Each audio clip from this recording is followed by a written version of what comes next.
Hello friends, आप सभी का स्वागत है हमारे यूट्यूब चैनल द गाइडलाइन पे।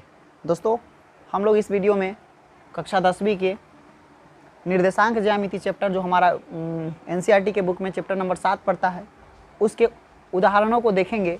हम इससे पिछले वाले वीडियो में इसका कंप्लीट परिचय जो है आपको अपलोड कर दिए हैं।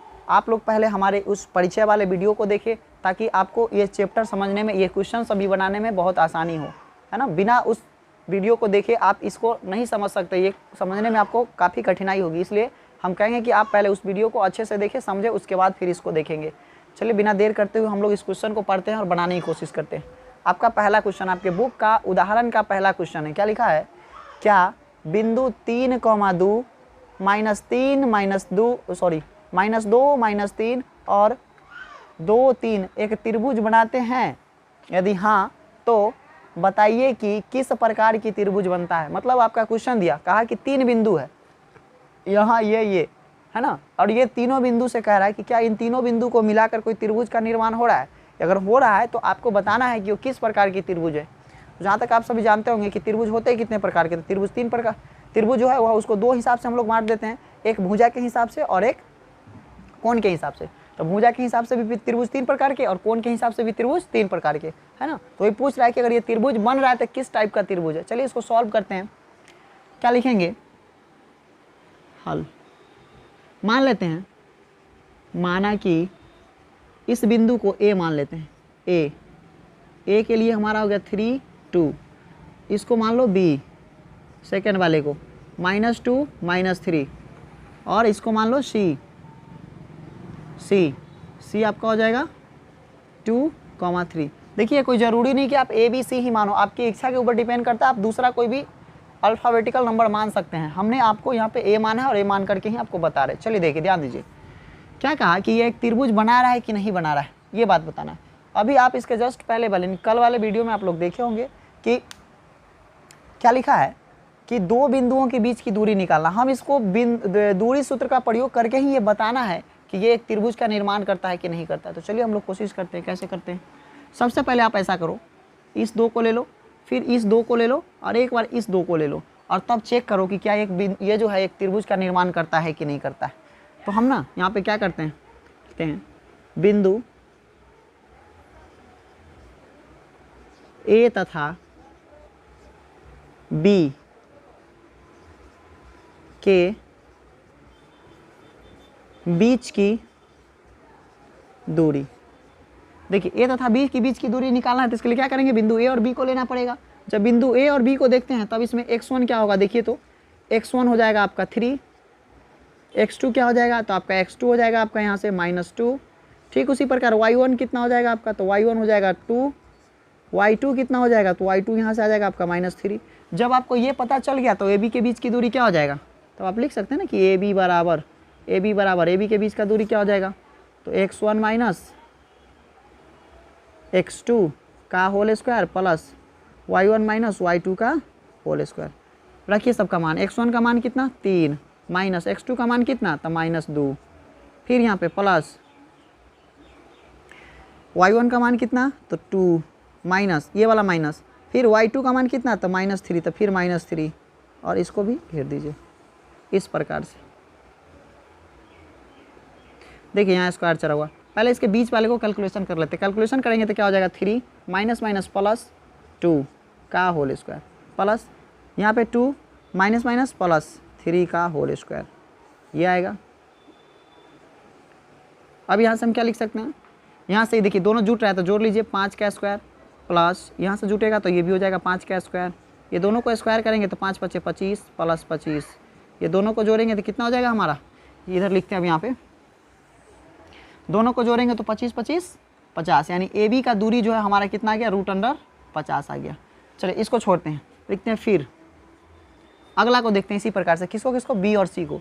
तो बी और सी को लेंगे तो क्या हो जाएगा? बी तथा सी के बीच की दूरी, देखिए बी तथा सी के बीच की दूरी क्या हो जाएगी? पहले ये लिखना पड़ेगा, तो लिखेंगे तो क्या हो जाएगा? जब हम बी और सी को देखेंगे तब हमारा x1 क्या होगा?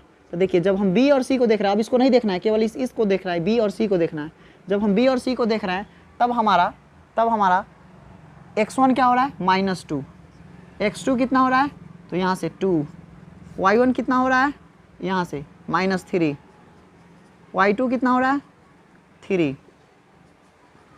अब हम क्या करेंगे, तब BC का दूरी निकालेंगे, BC का दूरी निकालेंगे तो फिर वही फार्मूला लगेगा, x1 माइनस x2 का whole square plus y1 minus y2 का होल स्क्वायर। देखिए x1 कितना -2 माइनस 2 का स्क्वायर प्लस y1 कितना -3, फिर ये वाला माइनस, फिर y2 कितना 3, तो 3 स्क्वायर। देखिए यहाँ पे जब इसको जोड़ेंगे तो क्या हो जाएगा -4 का स्क्वायर, यहाँ पे जोड़ेंगे तो हो जाएगा -9 का स्क्वायर, इसका स्क्वायर करेंगे तो 4 चौका 16 प्लस 9 81। ये दोनों को जब हम लोग जोड़ते हैं तो जोड़ेंगे तो कितना आ जाएगा हमारा, दोनों को जोड़ेंगे तो हमारा आ जाएगा 6 1 7 8 1 9 √97। ठीक है, अगला को देखते हैं इसी प्रकार से। अब किसको, A और C के बीच की दूरी को देख लेते हैं। A और C के बीच की दूरी को देखेंगे तो यहाँ से हमारा आ जाएगा, सॉरी यहाँ पे गलत हो गया, देखिए यहाँ पे 9 नहीं होगा बल्कि 6 होगा, इसको स्क्वायर करेंगे तो 36 हो जाएगा, जोड़ेंगे 6 6 6 6 12 3 1 4 हासिल 1 5 52। ठीक है, यानी BC हमारा आ गया 52। इसी प्रकार से नीचे लिखेंगे फिर जो है किसके किसके बीच, तो अब A और C को देखेंगे तो A तथा C के बीच की दूरी, देखिए A तथा C के बीच की दूरी क्या होगी, तो यहाँ पे हम फिर ऊपर ले लेते हैं। देखिए x1 कितना, हम AC को देखेंगे, बीच वाले को नहीं देखना, A और C को देखिए, x1 ये और x2 ये, यानी x1 के लिए इसमें से मान लेंगे तो कितना होगा 3, x2 को कितना, तो यहाँ से 2, y1 कितना, यहाँ से 2, y2 कितना, तो यहाँ से 3। हम इसको अब सूत्र पर बैठाएंगे, AC बराबर हो जाएगा √x1 माइनस x2 का whole square plus y1 minus y2 का होल स्क्वायर। ठीक है, इस प्रकार से जब हम इसके मान को रखेंगे तो मान में क्या आ जाएगा, x1 यानी कि 3 माइनस 2 का होल स्क्वायर प्लस y1 कितना 2 माइनस 3 का स्क्वायर, करेंगे सॉल्व तो हो जाएगा यहाँ से 1 का स्क्वायर प्लस यहाँ पे -1 का स्क्वायर, तो इसको स्क्वायर करेंगे तो हो जाएगा 1 प्लस 1, जोड़ेंगे तो कितना आ गया √2। इस प्रकार से हमारा AC आ गया √2। अब हम क्या किए, हम तो तीनों भुजाओं के बीच की दूरी को निकाल ही लिए। जब तीनों भुजा के बीच की दूरी को निकाल लिए तो देखिए क्या हो रहा है कि पूछ रहा है कि यदि यह त्रिभुज है कि नहीं, तो अब हम चेक करेंगे कि त्रिभुज है कि नहीं। तो क्या करेंगे, आप सभी जानते हैं कि कोई भी त्रिभुज बनता है ना, तो उसमें से कोई एक भुजा को, यानी कौन सा भुजा, तो बड़ी भुजा को, तो देखिए देखने से पता चल रहा है इसका मान कितना 50, इसका मान कितना 52, इसका मान कितना 2। तो बताओ इन तीनों में सबसे बड़का भुजा कौन दिख रहा है, तो आपका BC दिख रहा है, तो आप BC को साइड कर लो, BC बराबर। नियम होता है कि त्रिभुज बन रहा है कि नहीं, इसको चेक करने का कि सबसे बड़का भुजा जो होगा वह बच्चल 2 गो भुजा के योग के बराबर, एक योग से बड़ा होना चाहिए। तो देखिए आपका सबसे बड़ा भुजा यहाँ आ गया, अब बच गया कौन कौन, तो ये बच गया आपका AB प्लस BC को तो लिख ही लिए AC। अब देखिए अगर ये दोनों जोड़ने के बाद इधर वाला अगर बड़ा हो गया तो समझिए कि डेफिनेट है कि आपका ये त्रिभुज बन रहा है। तो जोड़ेंगे इसको, देखिए BC का कितना, BC का मान है आपका 52, यहाँ पे देखिए BC का मान यहाँ पे 52, AB का मान कितना, तो AB का मान यहाँ पे 50, यहाँ पे जोड़ेंगे इसको 2। देखिए ये ऐसे तो जुट नहीं सकता, इसको जब वर्गमूल निकाल के जोड़ेंगे तो इससे ये वाला बड़ा आएगा, इसलिए हम कह सकते हैं कि यह एक त्रिभुज बनाता है। लेकिन अब कह रहा है कि अगर बनाता है तो ये भी बताना है कि बताइए कि किस प्रकार की त्रिभुज बनाता है। तो चलिए तब तक आप इसको नोट करिए, फिर हम आपको इसको लिख के दिखाते हैं। इसमें थोड़ा जगह नहीं है इसलिए इसको आप नोट कर लीजिए, मिटा के फिर से बनाते हैं। चलिए अब देखते हैं यहाँ के बाद, ये तो त्रिभुज बना लिया, लेकिन अब पूछ रहा है कि बताइए कि किस प्रकार का त्रिभुज बनाता है। तो इसके लिए क्या करेंगे, अब इसके लिए हम ये करेंगे, देखिए त्रिभुज बनाया तो किस प्रकार का बनाया, तो इसको हम लोग किसके हिसाब से चेक कर सकते हैं, या तो भुजा के अकॉर्डिंग, नहीं तो कोण के अकॉर्डिंग। तो हम लोग देखते हैं यहाँ पे कोण के अकॉर्डिंग। हम सभी जानते हैं पाइथागोरस का नियम। पाइथागोरस का नियम क्या होता है, वो कहता है कि कर्ण का वर्ग अन्य दो भुजाओं के वर्गों के योगफल के बराबर होता है। यानी कि यही अभी जो फॉर्मूला हम लोग जो देखे थे समकोण त्रिभुज वाला, ऐसा वाला, इसको देखते हैं। तो देखिए यहाँ पे क्या होना चाहिए, किसी एक भुजा का यानी कि कर्ण का स्क्वायर जो है, कर्ण का स्क्वायर अन्य दो भुजा लंब का स्क्वायर प्लस आधार के स्क्वायर के बराबर होना चाहिए, यही बात ना। आइए हम इसको करके देख लेते हैं। स्क्वायर करके, स्क्वायर करेंगे तो क्या होगा, सबसे देखिए सबसे बड़का भुजा को कर्ण माना जाता है, सबसे बड़ा भुजा कौन है, BC। तो हम लिख सकते हैं ना BC का स्क्वायर बराबर, कहाँ गया, BC का स्क्वायर बराबर लंब, लंब दोनों में से किसी एक को मान लीजिए कि यही हमारा लंब है, तो AB का स्क्वायर अब प्लस AC का स्क्वायर। देखिए इसका मान रखेंगे, इसका मान कितना था हमारा √52 बराबर, इसका मान कितना, तो देखिए इसका मान था हमारा √50 और इसका मान था √2। देखिए सबको स्क्वायर करना है, सबको स्क्वायर करना है। स्क्वायर करेंगे तो ये हो जाएगा 52, यहाँ पे बराबर, ये क्या आएगा, यहाँ पे स्क्वायर करेंगे तो ये आ जाएगा आपका 50 + 2। देखिए जोड़ेंगे तो कितना हो जाएगा 52, यानी दोनों तरफ 52 हो गया। इससे ये पता चला कि यह एक समकोण त्रिभुज है। कौन सा त्रिभुज है, समकोण। तो यहाँ लिख सकते हैं कि अतः यह एक समकोण त्रिभुज है, यह एक समकोण त्रिभुज है। इस प्रकार से आपका पहला उदाहरण बन के तैयार हो गया। आप इसको नोट करिए, फिर हम आपको दूसरा उदाहरण बताते हैं। चलिए दूसरा क्वेश्चन को देखते हैं। आपका उदाहरण का दूसरा क्वेश्चन है। दूसरा नंबर क्वेश्चन क्या कहता है कि दर्शाए कि बिंदु 1,7 4,2 -1, और -4,4 जो है यह एक वर्ग के शीर्ष है। यहाँ पे गलत लिखा गया, एक वर्ग का शीर्ष है। मतलब दिखाना है कि ये एक वर्ग बनाता है। कोई बात नहीं है, बहुत आसान क्वेश्चन है, आप सभी जानते हैं। वर्ग होने के लिए क्या जरूरी है, तो ऐसी आकृति जिसकी चारों भुजा आपस में बराबर हो तथा दोनों विकर्ण आपस में बराबर होना चाहिए, उसी को क्या कहते हैं, वर्ग कहते हैं। तो बस इसी चीज़ को तो सिद्ध करके दिखा देना है, कोई बात नहीं। लिखते हैं यहाँ पे हल। माना कि मान लेते हैं अपने मर्जी से कि ए जो है हमारा 1,7, मतलब एक चित्र हम यहाँ इधर आपको दिखा देते हैं। जैसे कि मान लीजिए ये हमारा वर्ग है, देखिए ये हमारा वर्ग है। मान लो ये ए है तो ये क्या होगा B, ये क्या होगा C, ये क्या होगा D। इसी प्रकार से सबका निर्देशांक हम लोग लिखेंगे। तो देखिए यहाँ पे ना लिख के हम यहीं पे लिख देते हैं 1,7 4 2 -1 -1, यहाँ पे है -4 और 4। इस प्रकार से अब दिखाना है कि यह एक वर्ग बनाता है। वर्ग बनाता है तो कैसे पता चलेगा, तो ये वर्ग तभी हो सकता है जब यहाँ लिखेंगे, ये वर्ग तभी हो सकता है जब AB बराबर BC होगा और BC बराबर CD और CD बराबर AD, और साथ ही AC बराबर होना चाहिए BD, तब जाके ये वर्ग कहलाए। क्योंकि देखिए ये भुजा, ये भुजा, ये भुजा और ये भुजा, चारों भुजा आपस में बराबर होना चाहिए, साथ ही ये विकर्ण और ये विकर्ण, दोनों विकर्ण भी बराबर होना चाहिए, तब ये वर्ग होगा। तो चलिए हम लोग यही काम करते हैं, एक एक करके सबको निकालते हैं। लिखेंगे दिया है A का निर्देशांक 1,7, B का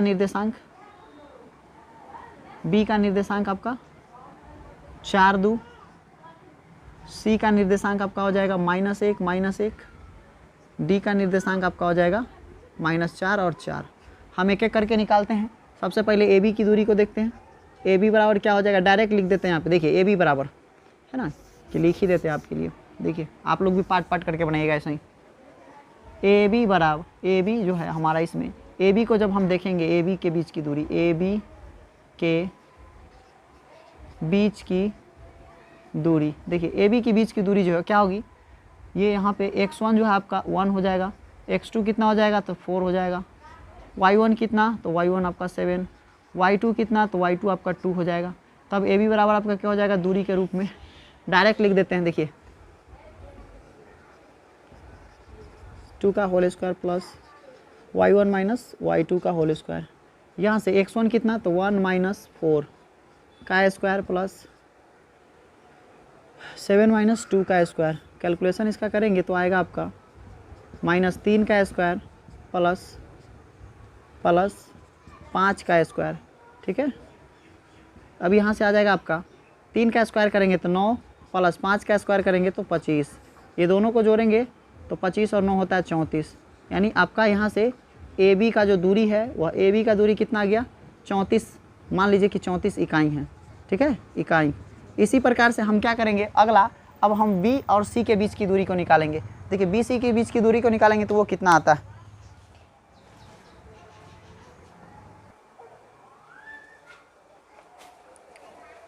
चलिए आप देखते हैं बी और सी के बीच की दूरी। बी यहाँ पे लिखेंगे, फिर बी तथा सी के बीच की दूरी। देखिए बी और सी को देखेंगे तो ये दोनों को देखेंगे तो हमारा x1 क्या हो जाएगा, तो हमारा x1 हो जाएगा 4, x2 हो जाएगा हमारा -1। इसी प्रकार से y1 हमारा हो जाएगा 2, y2 हमारा हो जाएगा -1। ठीक है, अब यहाँ से ना हम इसको ऊपर लिखते हैं, तब बी सी का दूरी क्या हो जाएगा, बी सी बराबर √(x1 - x2 का whole square plus y1 - y2 का होल स्क्वायर। यहाँ से मान रखेंगे वहाँ से देख देख के, तो क्या हो जाएगा 4 -1 का स्क्वायर प्लस y1 कितना, तो 2 माइनस y2 कितना, तो -1 का स्क्वायर। इसको जो कैलकुलेट करेंगे तो +1, यहाँ करेंगे तो 2 + 1, स्क्वायर करेंगे तो हो जाएगा हमारा, जोड़ेंगे 5, यहाँ भी जोड़ेंगे 3, दोनों को स्क्वायर करना पड़ेगा। स्क्वायर करिए, स्क्वायर करेंगे तो हो जाएगा 5 × 5 = 25 प्लस 3 × 9, दोनों को जोड़ेंगे तो 25 × 9 = 34, यानी कि रूट में। अगला फिर देखते हैं इसी प्रकार। फिर अब कौन सा भुजा को लेंगे, अब ले लेते हैं सी डी को। सी डी, सी तथा डी के बीच की दूरी। देखिए सी डी, सी में क्या हो जाएगा, सी और डी में x1 जो है आपका हो जाएगा, देखिए सी और डी को देखना है, x1 आपका -1, x2 कितना, तो x2 आपका -4, y1 कितना, तो -1, y2 कितना, तो 4। ठीक है, तब यहाँ से जो है आपका किसके बीच की दूरी, सी डी की दूरी, सी डी की दूरी, तो सी डी की दूरी क्या हो जाएगी, x1 - x2 का whole square plus y1 - y2 का होल स्क्वायर। फिर यहाँ से ऊपर ले लेते हैं, क्या होगा सी डी के लिए आपका √(x1), x1 कितना आपका -1, तो -1 माइनस x2 कितना, तो x2 आपका -4, तो फिर -4 का स्क्वायर प्लस फिर यहाँ से y1 कितना आपका, y1 -1, फिर माइनस y2 कितना, तो y2 आपका 4 का स्क्वायर। इस प्रकार से अब देखिए हम इसको आगे कैलकुलेट करेंगे तो ये हो जाएगा -1 + 4 का स्क्वायर, -1 और -4 का स्क्वायर। एक ही साथ अब दोनों को जोड़ लेते हैं, तो जोड़ेंगे तो यहाँ से आएगा +3 का स्क्वायर, यहाँ से आएगा -5 का स्क्वायर, यहाँ हो गया आपका 9, यहाँ हो गया 25, दोनों को जोड़ेंगे तो 25 × 9 = 34। तो इस प्रकार से आप कह सकते हो कि यहाँ पे सी डी का भी दूरी कितना हो गया, आपका सी और डी के बीच का भी दूरी 34 आ गया। फिर इसी प्रकार से लेते हैं, देखिए अब एक बार अंत में ए और डी को, यानी देखिए यहाँ आपका ए बी निकल गया, यानी ए बी निकाल लिए, यहाँ पे आपका बी सी निकल गया, यहाँ देखिए बी सी निकला यानी बी सी निकाल लिए। एक बार सी डी, ये आपका सी डी निकाले तो यहाँ पे सी डी आ गया। अब यहाँ से क्या करो आप, अब इस भुजा को निकालो, ए डी को लिखेंगे, फिर ए डी, ए तथा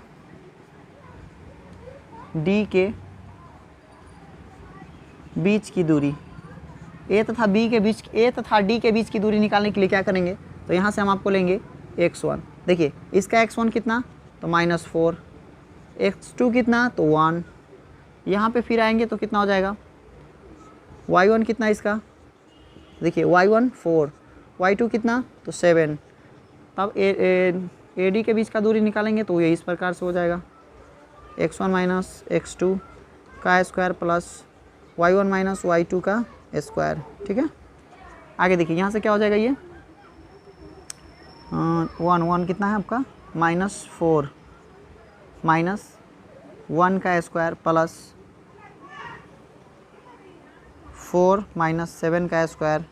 इसको कैलकुलेट करेंगे तो आपका ये आएगा -5 का स्क्वायर और यहाँ से -3 का स्क्वायर। फिर इसको एक साथ कर लेंगे, एक साथ करेंगे तो आपका इस प्रकार से आ जाएगा 25 + 9 एक साथ करेंगे तो ये इधर लिखते हैं, ये आपका आ रहा है 25 और 9 34, यानी कि AD भी आपका आ गया 25 9 34। देखिए आप चारों भुजा निकाल लिए, अब क्या करेंगे, अब दोनों विकर्ण को देखेंगे। फिर विकर्ण AC को, पहले इस विकर्ण को लेते, तिरछा वाले को विकर्ण कहते हैं। विकर्ण AC के लिए, AC के लिए क्या हो जाएगा, x1 बराबर A और C को देखना है तो x1 1 और x2 कितना तो -1, फिर y1 कितना तो y1 7, y2 कितना तो y2 यहाँ से -1, तब आपका AC बराबर क्या हो जाएगा, root under x1 minus, formula सब जगह वही लगाएंगे, x2 का whole square plus y1 minus y2 का होल स्क्वायर। अब देखिए यहाँ से क्या आ जाएगा आपका x1 को यहाँ पे मान रखेंगे तो -1 और -1, फिर इसका स्क्वायर प्लस y1 कितना था 7 माइनस -1 का स्क्वायर। इस प्रकार से यहाँ जोड़ेंगे तो हो जाएगा 1 और प्लस 1 का स्क्वायर, यहाँ करेंगे तो ये हो जाएगा 7 प्लस 1 का स्क्वायर। अब देखिए यहाँ पे आपको नीचे नहीं दिखेगा, इसलिए क्या करते हैं, इधर वाले को एक पार्ट को नहीं, किसी एक पार्ट को मिटा देते हैं। आप इसको नोट कर लिए होंगे तो उसी को मिटाते हैं आगे वाले को।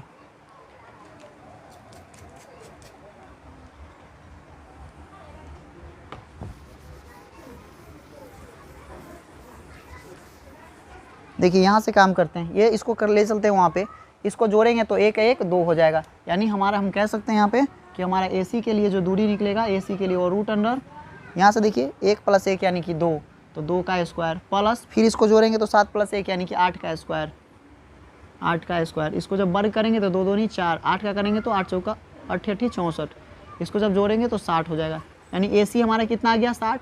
इसी प्रकार कौन सा विकर्ण, अब हम ये वाला विकर्ण देखेंगे BD को। इसी प्रकार BD के लिए क्या हो जाएगा x1 कितना हो जाएगा BD। अब हमको ये वाला भुजा को देख रहे हैं ना, इसलिए तो B 4 x2 हो जाएगा आपका -4, देखिए यहाँ पे -4, y1 कितना, देखिए y1 यहाँ पे 2, y2 कितना y2 4 हो गया।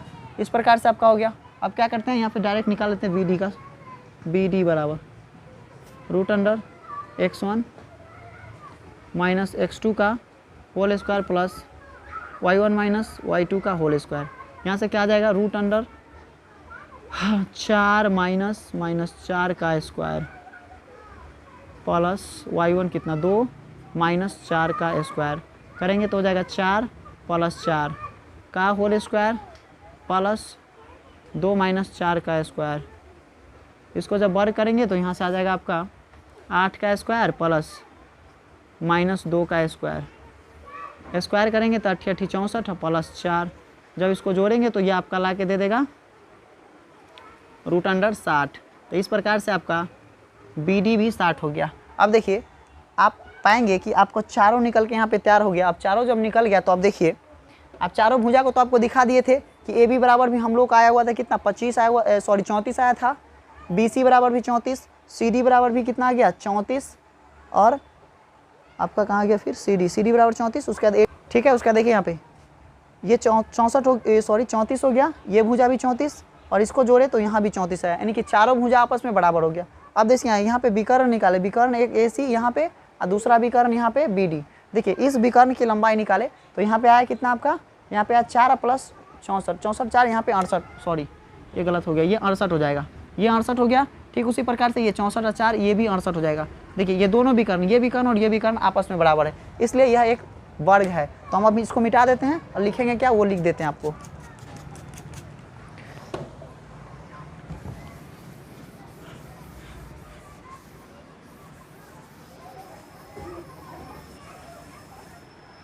लिखेंगे अतः